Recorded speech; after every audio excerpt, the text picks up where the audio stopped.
So guys, Nepal versus ইরানের যে ম্যাচটা হচ্ছে আজকে আমি টিমটা বানাবো, তোমরা দেখো ভিডিওটা, ঠিক আছে। সো বন্ধুরা দেখো কি যখন টিম করছি, ঠিক আছে, এখানে যারা যারা খেলছে তাদের মধ্যে থেকে আমি টিম নেবো, ঠিক আছে। দেখে নাও টিমটা কেমন হচ্ছে, বেস্ট টিম প্রোভাইড করবো আজকে তোমাদেরকে।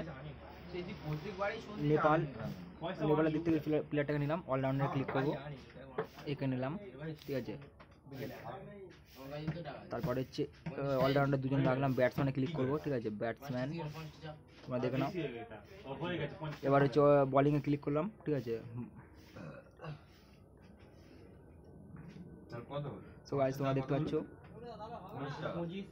মানে ভোটের উপর ডিপেন্ড করে আমি যা ম্যাচটা করছি, ঠিক আছে। প্র্যাকটিস এইভাবেই করি, ঠিক আছে। এবার ক্যাপ্টেন হচ্ছে আমি ব্যাটসম্যানকে করলাম, ঠিক আছে। ভাইস ক্যাপ্টেন হচ্ছে অলরাউন্ডারের মধ্যে করে দিলাম, ঠিক আছে, ঠিক আছে।